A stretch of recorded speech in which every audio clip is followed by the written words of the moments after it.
दो गवार बुआ सास से परेशान बहू। दर्श और नैन्सी एक ही कंपनी में साथ काम करते थे। दोनों के रिश्ते की शुरुआत तो दोस्ती से हुई, मगर दोनों एक दूसरे की तरफ खींचे चले गए और दोनों में प्यार हो गया। नैन्सी नए जमाने की मॉडर्न ख्यालात रखने वाली लड़की थी, वहीं दर्श और उसके माता पिता भी गांव से शहर सेटल होने के बाद यहीं की सोच रखने लगे।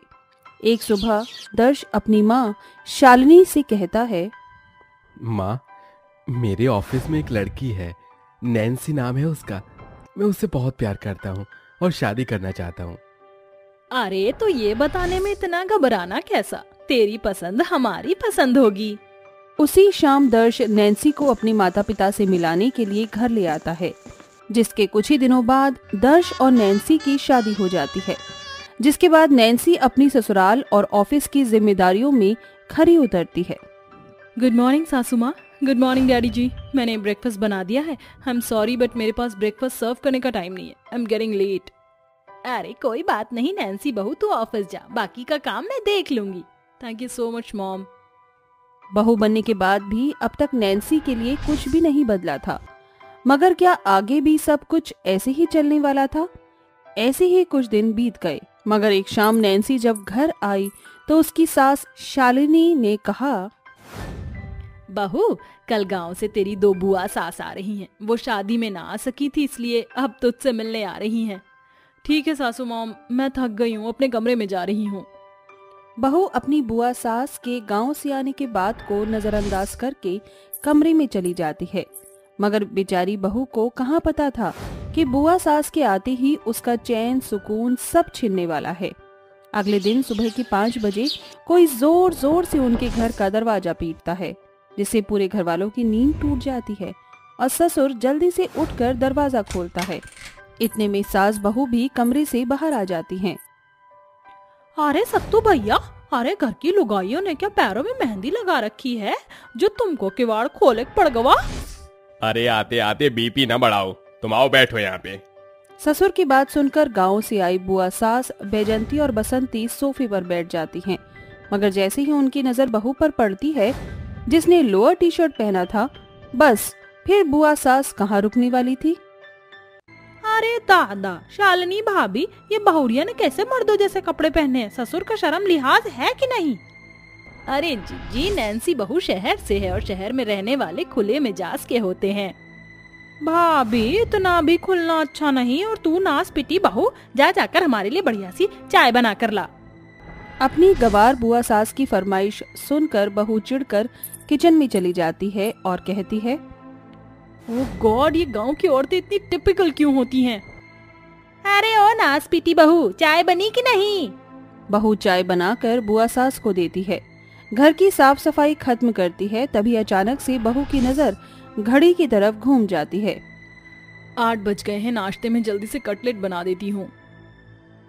बहू कटलेट बनाकर टेबल पर रख देती है और जैसे ही बहू शर्ट पैंट और ब्लेजर पहनकर बाहर आती है, तभी दर्श कहता है, नैन्सी, मैं ऑफिस जा रहा हूँ, चलो तुम्हें ऑफिस छोड़ दूंगा। बहू जैसे ही पर्स टांग कर बाहर जाती है, तभी बुआ सास पिनकते हुए पूछती है, अरे ओ मॉडर्न बहुरानी, इतना मटक मटक कर कहाँ जा रही हो?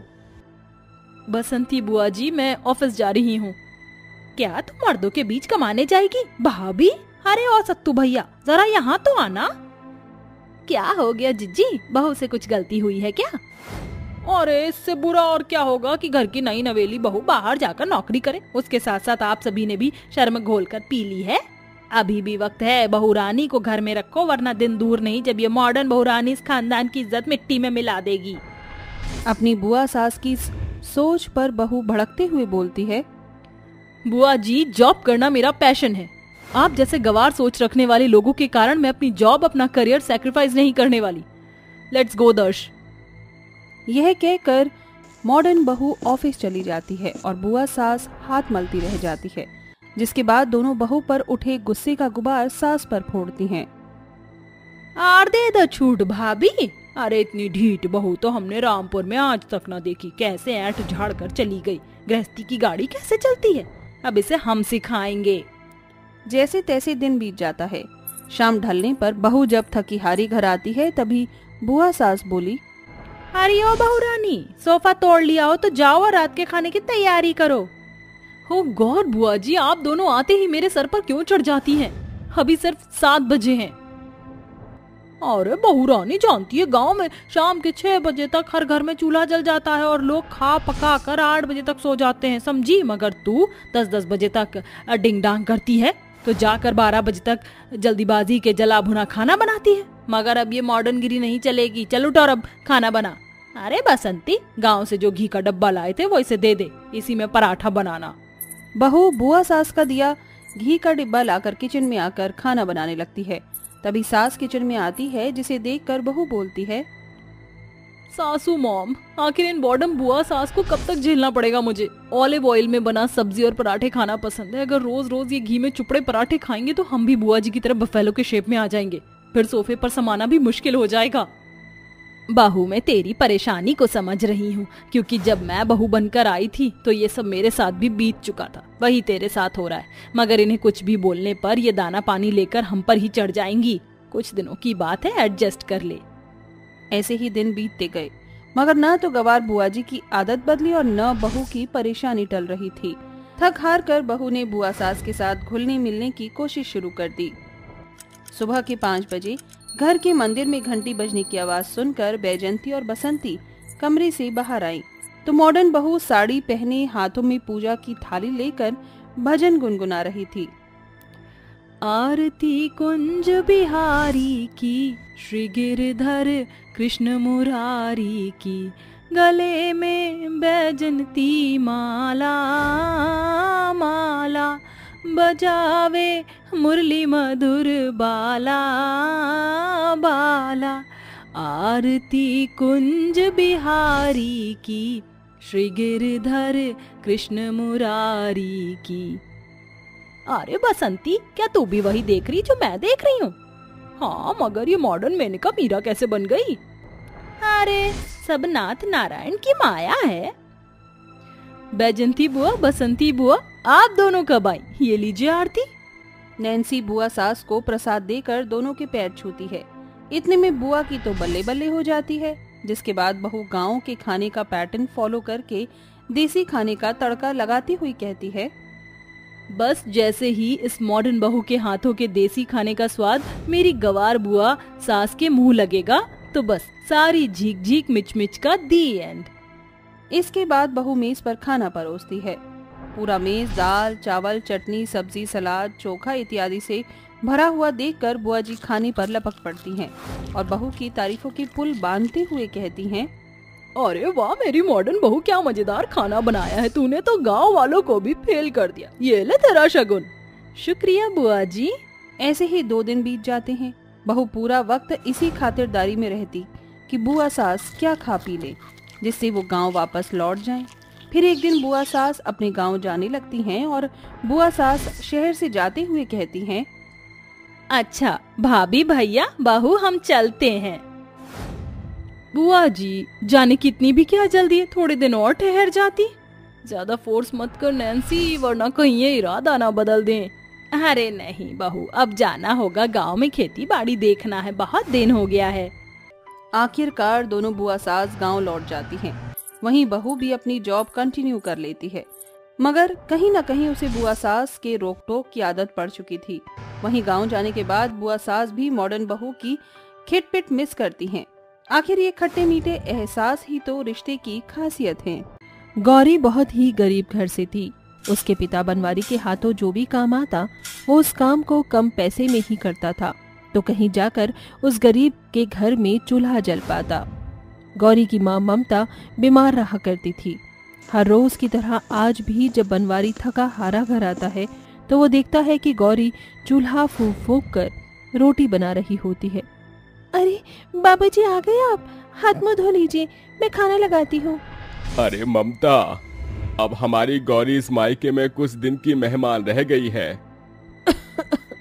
अजी मैं कुछ समझी नहीं। ममता, बड़े ही अच्छे घर से रिश्ता आया है हमारी बेटी के लिए। वो मेरा बचपन का दोस्त था ना हरीश, वो बहुत ही बड़ा आदमी बन गया है। शहर में अच्छा खासा कारोबार जम गया है। उसने हमारी गौरी को अपने बेटे प्रेम के लिए पसंद किया है। अजी, मगर इतने अमीर घर से रिश्ता जोड़ने जा रहे हैं तो हम गरीब इन्हें देने के लिए इतना दान दहेज कहाँ से लाएंगे? उनकी कुछ मांग नहीं है ममता। अब मुझ गरीब के घर आंगन में भी मंडप सजेगा, मुझ गरीब बेटी के बाप के घर भी बारात आएगी। ऐसा कहते हुए बूढ़े बनवारी की आंखों में आंसू भर आते हैं और गौरी बड़े घर की बहू बन जाती है, जहां उसकी सास शारदा गौरी का स्वागत करते हुए कहती है, आजा नई बहू, सहाय खानदान में तेरा स्वागत है। ये तेरे ससुर जी हैं, ये मेरा बड़ा बेटा शेखर, ये तेरी जेठानी ऐश्वर्या और ये चिंकी और मैं तेरी सास। बस यही छोटा सा घर परिवार है हमारा। गौरी आगे बढ़कर अपने सास ससुर और जेठ के पांव छूती है और जैसे ही ऐश्वर्या के पास जाती है तभी ऐश्वर्या उसे झड़प कर कहती है, ओह गॉड, ये क्या कर रही हो देवरानी जी? प्लीज मेरे पैर मत छुओ। मगर जेठानी जी, आप मुझसे बड़ी हैं। बड़ी हूँ, बूढ़ी नहीं, समझी? मैं आती हूँ।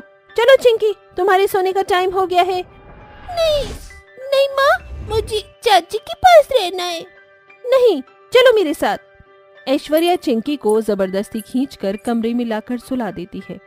तभी उसका पति शेखर कमरे में आता है।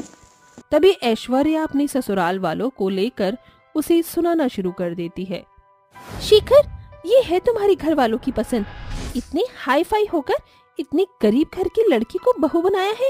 हाँ, अगर मेरी बहन शनाया आती तो भर भर कर दहेज लाती, मगर मम्मी जी तो कबाड़ उठा लाई है। बस करो ऐश्वर्या, तुम फिर अमीर गरीब की बातें लेकर बैठ गई। कल हम सभी गौरी के मायके जाने वाले हैं, इसलिए मैं तुम्हें पहले समझा रहा हूँ, वहाँ कोई भी तमाशा खड़ा मत करना। अगले दिन गौरी के ससुराल वाले पग फेरे की रस्म के लिए कार में बैठकर उसके मायके आते हैं। तभी गौरी का कच्चा घर देखकर ऐश्वर्या गौरी की बेइज्जती करती हुई कहती है, ओह गॉड देवरानी जी, तुम्हारा घर कितना पुराना और छोटा है। मुझे तो डर लग रहा है कहीं ये घर ढह न जाए।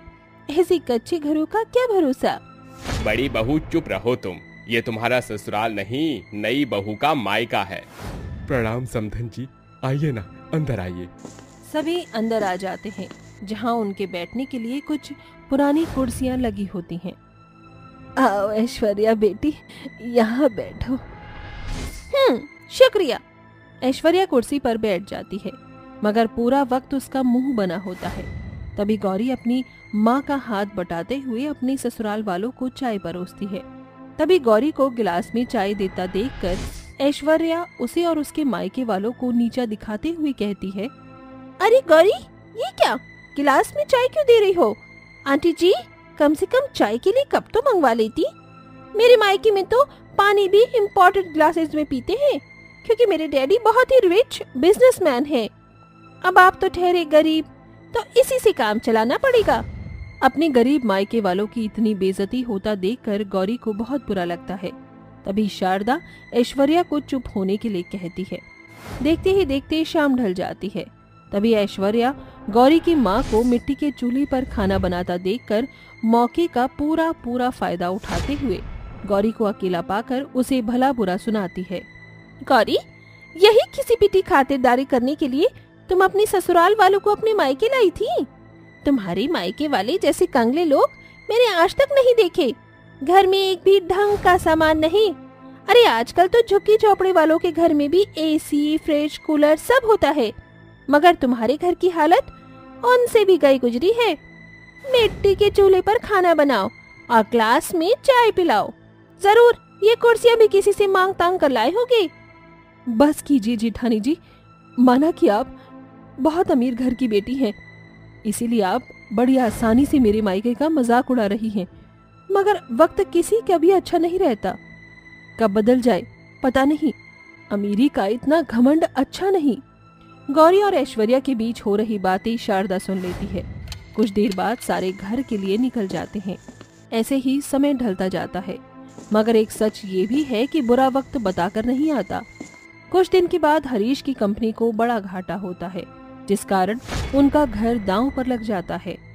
इस दिन तीनों बाप बेटे दुखी होकर घर आते हैं। उन तीनों की भीगी हुई आंखें देखकर शारदा पूछती है, अजय, क्या हो गया? आप परेशान क्यों हैं? प्रेम बेटा, तू ही कुछ बोल।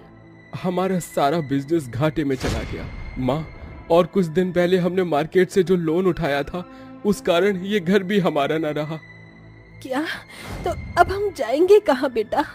माँ जी, आप चिंता मत कीजिए, मैं डैडी से बात करती हूँ। अपनी अमीरी के घमंड को इतराती हुई ऐश्वर्या अपने मायके फोन लगाती है। उसका पिता रूपचंद उसे मना करते हुए कहता है, ऐश्वर्या, ये घर तुम्हारा है, तुम यहाँ आकर रह सकती हो, बट तुम्हारे ससुराल वालों के लिए मेरे घर में जगह नहीं। मैंने ये बिजनेस अपनी मेहनत से खड़ा किया है। अगर मेरे पास इतना भी अंधाधुंध पैसा नहीं जो मैं तुम्हारे ससुराल वालों पर खर्च करूं। शुक्रिया डैडी, मगर मैं अपने ससुराल वालों को छोड़कर नहीं आऊंगी। ऐसा बोलकर ऐश्वर्या फोन रख देती है। तभी गौरी कहती है, सासू माँ, ससुर जी, जेठानी जी, जेठ जी, मेरे मायके चलिए। मैंने बाबूजी से बात की थी, वो हम सभी को वहाँ बुला रहे हैं। इस तरह किस्मत एक बार फिर गरीब बहू के अमीर ससुराल वालों को उसके गरीब मायके में खींच लाती है, जहाँ बनवारी उनका दिल खोलकर स्वागत करता है। अरे समधी जी, समधन जी, आइए आइए आइए। आज से मुझ गरीब का घर आंगन उतना ही आपका है जितना कि मेरा। माँ, मुझे भूख लगी है, कुछ खाने को दो। हाँ चिंकी बेटी, मैं तुम्हें दूध देती हूँ। इसके बाद ममता अपनी बेटी के ससुराल वालों के लिए घंटों भरी गर्मी में चूल्हा फूंक कर खाना बनाकर उन्हें देती है। ये लीजिए, खाना शुरू कीजिए। गौरी के गरीब मायके वालों की इतना सब करता हुआ देखकर ऐश्वर्या की आंखें शर्म से झुक जाती हैं और वो रोटी का एक निवाला तोड़कर खाने लगती है। तभी उसकी सास शारदा उसे उसकी गलती का एहसास दिलाते हुए कहती है, देख लिया बड़ी बहू, जिस मायके और ससुराल की अमीरी का तुझे घमंड था वो मिट्टी में मिल गया। तेरे डैडी ने इतना अमीर होके भी हमें तेरे मायके आने से मना कर दिया और ससुराल की छत भी छिन गई, और आखिर में वही हमें आना पड़ा जिनकी गरीबी का तूने मजाक बनाया था। शारदा के कहे तीखे शब्द ऐश्वर्या को आईना दिखा जाते हैं, जिसके बाद वो पछतावे से भरकर फूट फूट कर रोती हुई गौरी के मायके वालों से माफी मांग कर कहती है, चाची जी, चाचा जी, प्लीज मुझे माफ कर दीजिए। मैंने आप लोगों की गरीबी की बहुत बेइज्जती की थी, मुझे वैसा नहीं करना चाहिए था। बेटी चुप हो जाओ, इंसान तो गलतियों का पुतला है। हमें तुम्हारी बातों का बिल्कुल भी बुरा नहीं लगा, क्योंकि हमारे लिए जैसी हमारी बेटी गौरी है वैसे ही तुम भी हो। चलो अब खाना खा लो। इसके बाद सभी खुशी के साथ मिलकर खाना खाते हैं। कुछ ही दिनों में हरीश और उसके दोनों बेटों को काम मिल जाता है।